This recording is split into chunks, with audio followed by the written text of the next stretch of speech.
జూబ్లీహిల్స్ నియోజకవర్గం ఉప ఎన్నిక షెడ్యూల్ విడుదలైంది. నవంబర్ 11న ఎన్నిక జరగనుండగా అదే నెల 14న కౌంటింగ్ నిర్వహించనున్నారు. అందరికంటే ముందే తమ అభ్యర్థిని ఖరారు చేసినటువంటి గులాబీ పార్టీ గెలుపు వ్యూహాలకు ఇప్పటికే పదును పెట్టింది. దివంగత గోపీనాథ్ భార్య మాగంటి సునీతను అభ్యర్థిగా ప్రకటించింది. 2014 నుంచి 2023 వరకు 3 సార్లు జూబ్లీహిల్స్లో జెండా ఎగరేసిన గులాబీ పార్టీ 4వ సారి కూడా గెలిచేందుకు సర్వశక్తులు ఒడ్డుతోంది. ఇక్కడ మైనార్టీ ఓట్లే కీలకం కావడంతో ఆ వర్గాలను ఆకట్టుకుంటూ వారిని కలుపుకుంటూ ముందుకు సాగుతోంది. రేవంత్ రెడ్డి మాట ఇచ్చిన తప్పినటువంటి హామీలు కాంగ్రెస్ పార్టీకి గుదిబండగా మారాయి. కాంగ్రెస్ ప్రజలకు చేసినటువంటి మోసాలే బీఆర్ఎస్ పార్టీకి ఈ ఎన్నికల్లో అస్త్రాలుగా మారాయి. 6 గ్యారంటీలను అటకెక్కించినటువంటి 420 హామీల విషయంలో రేవంత్ చేసినటువంటి మోసంపై తెలంగాణ ప్రజలు బగ్గుమంటున్నారు. కాంగ్రెస్ పార్టీపై తమ ప్రతీకారాన్ని జూబ్లీహిల్స్లో బీఆర్ఎస్ గెలుపు రూపంలో బయటపెడతామని తేల్చి చెబుతున్నారు.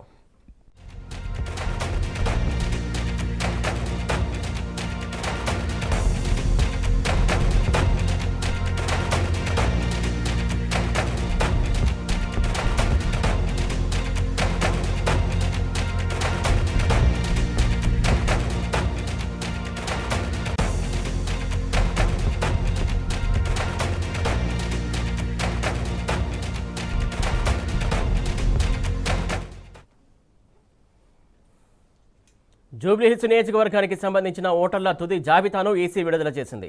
ఈసీ విడుదల చేసిన తాజా లిస్టు ప్రకారం జూబ్లీహిల్స్లో మొత్తం 3,98,982 మంది ఓటర్లు ఉన్నారు.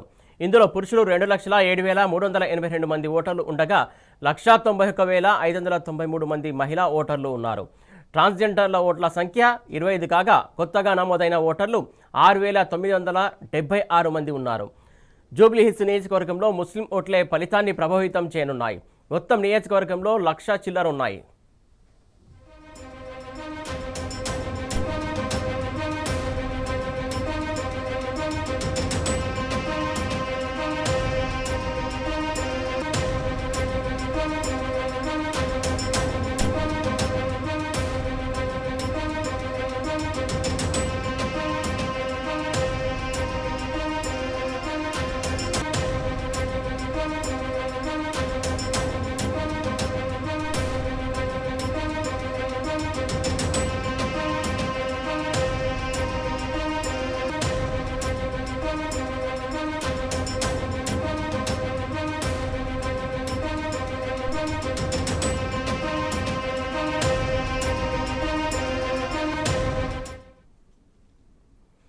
ప్రతిసారి మోసం గెలవదు, మోసానికి మూల్యం తప్పదు. అందుకే ఇప్పుడు జూబ్లీహిల్స్ ఉప ఎన్నిక రూపంలో ప్రజలకు ప్రతీకారం తీర్చుకునే అవకాశం దక్కింది. కాంగ్రెస్ నయవంచనకు గుణపాఠం చెప్పేందుకు జూబ్లీహిల్స్ నియోజకవర్గ ప్రజలు ఎదురు చూస్తున్నారు. బీఆర్ఎస్ ఎమ్మెల్యే మాగంటి గోపీనాథ్ అకాల మరణంతో ఇక్కడ ఉప ఎన్నిక అనివార్యంగా మారింది. 6 గ్యారంటీలు 420 హామీలతో ప్రజలను మోసం చేసిన రేవంత్ సర్కార్ మరోసారి ఇక్కడ ఓట్ల కోసం తాపత్రయపడుతుంది. గద్దెనెక్కినటువంటి తర్వాత 22 నెలలుగా జూబ్లీహిల్స్ను పట్టించుకోలేదు. కనీసం మేనిఫెస్టోలో చెప్పినటువంటి 6 గ్యారంటీల్లో ఒక్కటైనా పూర్తిగా అమలు చేయలేదు. ప్రజలకు మేలు చేయడం అటుంచితే రేవంత్ సర్కారు మూర్ఖపు విధానాలతో నిరుపేదలను ఆగం చేసింది. నగరంలో ప్రజలకు నరకం చూపిస్తున్నది. ఇప్పుడు ఉప ఎన్నికలు రాగానే మేకవన్నె పులిలా మళ్ళీ ప్రజల దగ్గర డ్రామాలు ఆడుతోంది. ముస్లిం మైనార్టీలపై ఎక్కడ లేని ప్రేమ చూపిస్తుంది. కానీ జూబ్లీహిల్స్ ప్రజలు మళ్లీ మోసపోవడానికి సిద్ధంగా లేవని తెగేసి చెబుతున్నారు. వచ్చే ఉప ఎన్నికల్లో కాంగ్రెస్ సర్కారుకు సరైన గుణపాఠం చెబుతామని కరాఖండిగా చెబుతున్నారు.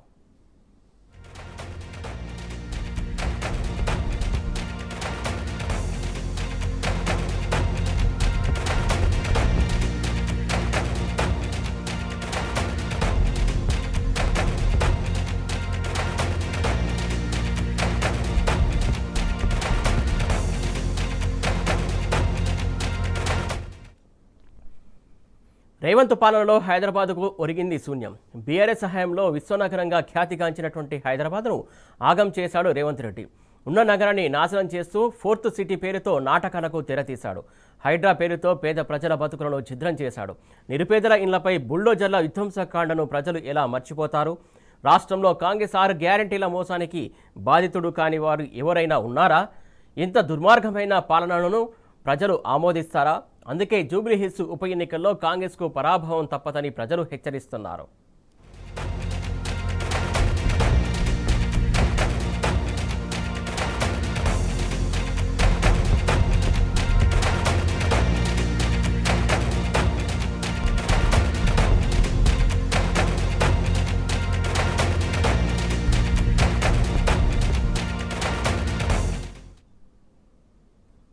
జూబ్లీహిల్స్ ఉప ఎన్నికల్లో కాంగ్రెస్ పార్టీకి ప్రజలు కర్రు కాల్చి వాత పెట్టాలని మాజీ మంత్రి హరీష్ రావు పిలుపునిచ్చారు. బీఆర్ఎస్ అభ్యర్థి మాగంటి సునీతా గోపీనాథ్ను గెలిపించాలని కోరారు. బీఆర్ఎస్ గెలుపుతోనే మాగంటి గోపీనాథ్కు నిజమైన నివాళి అర్పించినట్టు అవుతుందన్నారు. కాంగ్రెస్ను ఓడిస్తేనే హామీలు అమలవుతాయని చెప్పారు. లేకుంటే మన వేలితో మన కన్ను పొడుచుకున్నట్టేనని తెలిపారు. ఈ మేరకు జూబ్లీహిల్స్ నియోజకవర్గంలో చేపట్టినటువంటి గడప గడపకు కాంగ్రెస్ బాగీ కార్డుల పంపిణీ కార్యక్రమంలో హరీష్ రావు పాల్గొన్నారు. అంతకుముందు బీఆర్ఎస్ శ్రేణులు భారీ బైక్ ర్యాలీ నిర్వహించారు. నియోజకవర్గం యూసఫ్గూడలో ఇంటింటికి బాకీ కార్డులు పంచడం జరిగింది. బాకీ కార్డులు ఇస్తున్నప్పుడు ప్రజల నుంచి అద్భుతమైన స్పందన వచ్చింది. కేసీఆర్ గారు, మాగంటి గోపీనాథ్ గారి సేవల్ని ప్రజలు గుర్తు చేసుకుంటా ఉన్నారు. తప్పకుండా మా ఓటు కారు గుర్తుకు మాగంటి సునీత గారికే వేస్తామని ప్రజలు బ్రహ్మరథం పట్టారు. ప్రజల ఆదరణ, ప్రజల ప్రేమ చూస్తా ఉంటే జూబ్లీహిల్స్ నియోజకవర్గంలో గతంలో ఏ ఎమ్మెల్యే గారు గెలవనంత పెద్ద మెజార్టీతో మా అభ్యర్థి సునీత గారు గెలుస్తారనే నమ్మకం నాకైతే కుదిరింది. ఇంటింటికి వెళ్లి రేవంత్ రెడ్డి గారి బాకీ కార్డు పంచాం. ఎందుకు బాకీ కార్డు ఇస్తున్నాం ఈ రోజంటే, ముఖ్యంగా రేవంత్ రెడ్డి గారి ప్రభుత్వం ఎన్నికల ముందు గ్యారంటీ కార్డులు పంచారు. 100 రోజుల్లో 6 గ్యారంటీలు అమలు చేస్తాము, ఈ గ్యారంటీ కార్డును భద్రంగా పెట్టుకోండి. బాండ్ పేపర్లు పంచారు, ప్రామిసరీ నోట్ల మీద రాసిచ్చారు. బాండ్ పేపర్ అంటే ప్రజలు నమ్మి 6 గ్యారంటీలు వస్తాయని కాంగ్రెస్ పార్టీకి ఓటేశారు. మరి 100 రోజులు కాదు కదా, 700 రోజులైనా కూడా 6 గ్యారంటీలు అమలు కాలేదు. జూబ్లీహిల్స్ లో కాంగ్రెస్ పార్టీని ఓడిస్తే రేవంత్ రెడ్డి కుర్చీలకెళ్ళి దిగిపోడు, కాంగ్రెస్ ప్రభుత్వం ఏం పడిపోదు, కానీ ప్రజలకు మేలైతుంది. యావత్ తెలంగాణ ప్రజలు జూబ్లీహిల్స్ వైపు చూస్తా ఉన్నారు. పేదింటి ఆడపిల్ల పెళ్లికి తులం బంగారం ఇస్తామన్నారు. రేవంత్ రెడ్డి వచ్చినాక 8 లక్షల ఆడపిల్లల పెళ్లిలైనాయి. 8 లక్షల తులం బంగారాలు బాకీ పడ్డాడు రేవంత్ రెడ్డి. ఇవాళ వృద్ధులకు, వితంతువులకు 44,000 బాకీ పడ్డాడు. మహిళలకు మహాలక్ష్మి కింద 55,000 బాకీ పడ్డాడు. తులం బంగారం బాకీ పడ్డాడు. రేవంత్ రెడ్డి చేసిందేమున్నది? ఆ జేబుల కత్తెర పెట్టుకుని తిరుగుతున్నాడు. అయితే రిబ్బన్ కత్తిరిస్తాడు, లేకపోతే కేసీఆర్ గారు పెట్టిన మంచి పథకాలకు కత్తెర పెడతాడు. ఏదన్నా కేసీఆర్ గారు హైదరాబాద్ లో పెద్ద పెద్ద బ్రిడ్జిలు కడితే, దవాఖాన్లు కడితే ఆడికి పోతాడు, రిబ్బన్ కత్తిరిస్తాడు. లేదంటే ఏం చేస్తాడు? ఈ కేసీఆర్ కిట్టుకు కత్తెర పెట్టిండు, న్యూట్రిషన్ కిట్టు కత్తెర పెట్టిండు, దళిత బంధు పథకానికి కత్తెర పెట్టిండు, బీసీ బంధు పథకానికి కత్తెర పెట్టిండు, ఫీజు రియంబర్స్మెంట్ పథకానికి కత్తెర పెట్టిండు. అయితే గరీబోళ్ల పథకాలకు కత్తెర పెట్టినావు, లేదంటే కేసీఆర్ కట్టిన మంచి పనులకు రిబ్బన్ కత్తిరించినావు. ఇంతకు మించి 2 ఏళ్లలో ఏం చేసినావు? ఆ రాహుల్ గాంధీ పత్తకు లేకుండా వేయండు. నాది గ్యారంటీ, చట్టబద్దత ఇస్తా, 6 గ్యారంటీలు అమలు చేసే జిమ్మెదారు నాదని రాహుల్ గాంధీ, ప్రియాంక గాంధీ మెప్పించిండ్రు. ఓట్లు డబ్బులు వేసుకున్నాక మళ్ళీ హైదరాబాద్కు వస్తలేరు. హైదరాబాద్కు వస్తే ప్రజలు అడుగుతారేమో, ఏమైనా 6 గ్యారంటీలని ప్రశ్నిస్తారేమో అని రావడం లేదు. అందుకే నేను జూబ్లీహిల్స్ ప్రజలకు చేసే విజ్ఞప్తి ఒకటే, ఇది మీ భవిష్యత్తే కాదు, తెలంగాణ ప్రజల భవిష్యత్తును నిర్ణయించే ఎన్నిక. మీరు మంచిగా వాళ్ళు ఇచ్చే డబ్బులు ఇస్తేనో, వాళ్ళు ఇచ్చే మాయ మాటలు నమ్మకుండా, ఆ డబ్బులకు మోసపోకుండా, అవి రేవంత్ రెడ్డి మనం కొట్టి సంపాదించిన పైసలేనా, మనని ముంచి సంపాదించిన పైసలేనా, ఎన్ని ఇస్తే గన్ని తీసుకోండి, మస్తుగున్నాయి రేవంత్ రెడ్డి దగ్గర. ఇప్పుడు అపార్ట్మెంట్ కట్టాలంటే కమిషన్ అయినా, బిల్డింగ్ కట్టాలంటే కమిషన్ అయినా, లేఅవుట్ కట్టాలంటే ఎవరన్నా రేవంత్ రెడ్డి కమిషన్ ఇయ్యండి, లేఅవుట్ పర్మిషన్ రాదా. అందువల్ల మనని ముంచిన పైసలే గనక బరాబర్ తీసుకోండి. మనం నియత్ తప్పకుండా మన అభ్యర్థి మాగంటి సునీత గారికి కారు గుర్తు కోటేసి గెలిపించాలని జూబ్లీహిల్స్ ప్రజల్ని కోరుతా ఉన్నాయి. వరదలు వచ్చినాయి, తుఫాన్లు వచ్చినాయి, ప్రజల ఇండ్లు మునిగిపోయినాయి, చాలా సమస్యలు ఉన్నాయి. మాట్లాడదామంటే అసెంబ్లీ పెట్టలేడు, ముఖం లేదు. అసెంబ్లీ పెడితే మేము అక్కడ గల్లా పట్టుకుని అడుగుతాం. అసెంబ్లీలో కాంగ్రెస్ మోసాలను ఎండగడతాం. కాంగ్రెస్ పాపాలను, కాంగ్రెస్ తప్పిదాలను, కాంగ్రెస్ స్కామ్లను అసెంబ్లీలో బయట పెట్టామని భయపడి అసెంబ్లీ పెట్టకుండా పారిపోతున్నాడు. ఎవడన్నా ఒక్కరోజు అసెంబ్లీ పెడతాడా? ఓ 15 రోజులు పెడితే ఏం బాయ్? నువ్వు మంచిగా పని చేసినోడు అయితే, నువ్వు నిజంగానే సేవ చేసినోడు అయితే పెట్టు 15 రోజులు అసెంబ్లీ మాట్లాడదాం. నువ్వేం చేసినావో, మేమేం చేసినామో, నువ్వు ప్రజల్ని ఎట్లా మోసం చేసినావో అసెంబ్లీ వేదికగా మాట్లాడదాం. జూబ్లీహిల్స్ ఉప ఎన్నికల నేపథ్యంలో ముస్లిం ఓట్ల కోసం రేవంత్ సర్కారు చేసినటువంటి ప్రయత్నం బెడిసికొట్టింది. గత అసెంబ్లీ ఎన్నికలకు ముందు ముస్లిం శ్మశాన వాటిక కోసం భూమి ఇస్తామని కాంగ్రెస్ హామీ ఇచ్చింది. ఇన్ని రోజులుగా హామీని మర్చిపోయిన రేవంత్ సర్కారు ఇప్పుడు ఎన్నికల వేళ ముస్లింలను మభ్యపెట్టేందుకు ప్రయత్నించింది. షేక్పేట్లో 2,500 చదరపు అడుగుల స్థలం కేటాయించింది. అయితే పొద్దున ప్రభుత్వం ఇచ్చామని చెప్పింది. సాయంత్రానికి మిలిటరీ అధికారులు వచ్చి ఆ స్థలాన్ని స్వాధీనం చేసుకున్నారు. కాంగ్రెస్ ప్రభుత్వ తీరుకు నిరసనగా బీఆర్ఎస్ మైనార్టీ విభాగం నేతలు ధర్నాకు దిగారు. జూబ్లీహిల్స్ ఉప ఎన్నికల నేపథ్యంలో ముస్లింలను కాంగ్రెస్ ప్రభుత్వం మోసం చేస్తోందని మండిపడ్డారు. वर्ड भी पूछने को नहीं आया रेवंत रेड्डी साहब को, और उन्हीं के एक मीडिया वाले ने ऐसा वायरल किया है कि रेवंत रेड्डी जाकर कोरंगल के मुसलमान कम्युनिटी से बात की है। यह सरासर झूठ है। यह वहाँ पर किसी से बात नहीं की गई। हमको अंदेशा ये है कि उसके आगे और एक चिल्ला है, उसके आगे और 2 कब्रस्ताना हैं, उसके आगे एक मस्जिद की बाउंड्री है। हमको ऐसा इंफॉर्मेशन मिली है और वहाँ के लोग जो है कलेक्टर को एक रिप्रेजेंटेशन भी दिए हैं कि ये भी निशानदेही करे हैं। तो चीफ मिनिस्टर साहब से मेरी गुजारिश ये है कि वाकई तुम हमदर्द है, तेलंगाना के मुसलमानों के नहीं, अपनी कॉन्स्टिट्यूंसी के मुसलमानों के हमदर्द है, तो खुदारा सामने आओ, मुखातिब हो और बोलो कि मैं ये कब्रस्तान वापस दूंगा, मैं ये महबूब सुबानी चिल्ला जो है जो तोड़ा गया वो वापस रखूंगा और उतना ही रखूंगा। 10 बाय 10 का जो चिल्ला था 10 बाय 10 का चिल्ला वैसी रहेगा और वैसी दीवार होगी।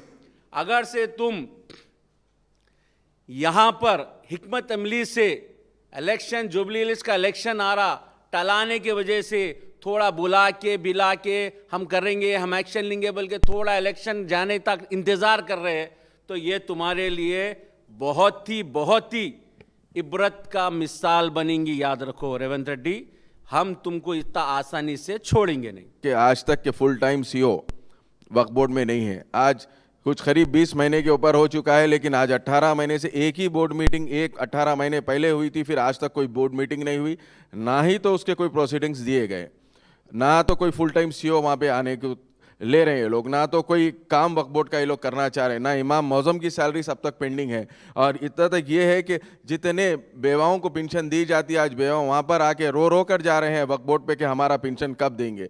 मैं ये चाह रहा हूँ कि हुकूमत से कि आप वक्फ बोर्ड का कोई सीओ देना चाह रहे हैं या नहीं, आप जो वक्फ एक्ट जो है इम्प्लीट हुआ है हमारे ऊपर, जो नाजिल किया गया है, जो ज़बरदस्ती हमारे से हमारे मसाजिद, हमारे वक्त के प्रॉपर्टीज़ लेने के लिए किए गए, वो आप एक्सेप्ट कर लिए हैं और वक्फ एक्ट हमारे पे लागू हो गया है। ये आप क्लियर आज हमारे सामने, पूरे तेलंगाना की आवाम के सामने ये बोल दीजिए कि हम ये एक्सेप्ट कर लिए हैं करके। जो हुकूमत रेवंत रेड्डी साहब चला रहे हैं, ये एक कम्युनल हुकूमत है। आपके सामने मैं कुछ डाटा रखना चाहूँगा जिससे ये बिल्कुल साफ नज़र आता है कि ये एक तरफा पॉलिसी बीजेपी की रेवंत रेड्डी साहब अपना चुके हैं। ये एक जैनूर का सबसे बड़ा फिसाद तेलंगाना की तारीख में, तेलंगाना बनने के बाद पहला ऐसा फिसाद है जहां पर कम से कम 100 से ज़्यादा माइनॉरिटी मुस्लिम जो है ना दुकानों को लूटा गया। और जो है साथ ही साथ जो है इसमें करीब 4 सितंबर 2024 का ये फिसाद है। इसके ऊपर ना हुकूमत, ना सीएम साहब, ना कोई मिनिस्टर्स की कोई आवाज़ आई, ना कोई मुसलमानों के साथ दिलासा हुआ। यही तो नहीं, ये जामा मस्जिद पे जो हमला हुआ उसके अलावा और 4 मसाजिदों पे भी हमला हुआ। आज आप देख रहे हैं रेवंत रेड्डी साहब की हुकूमत आने के बाद जो हैदराबाद में किस तरीके से क्या माहौल है। आपने देखा है कि रेवंत रेड्डी साहब की खुद की कॉन्स्टिट्यूंसी के अंदर जहां पर 3 कब्रस्तानों को, आशुर खाने को और चिल्ला महबूब सुबानी को शहीद कर दिया गया। रेवंत रेड्डी साहब दिन में सेकुलरिज्म का झंडा लेकर फिरते हैं और रात के अंधेरे में मुसलमानों के पीठ पर खंजर भोंकते हैं। ये बहुत अफसोस की बात है। खाली सिर्फ मुसलमानों को क्यों टारगेट किया जाता? मैं आपसे एक सवाल करता हूँ। जैसा कि आज़म भाई ने कहा है, मस्जिद जागीरदार को शहीद कर दिया गया और वहाँ पर शब्बीर अली साहब और दूसरे कई और कांग्रेस के लीडरों ने कहा हम 15 दिन में इसको तामीर कर वापस कर देंगे, लेकिन आज तक उसका कोई कुछ नहीं हुआ।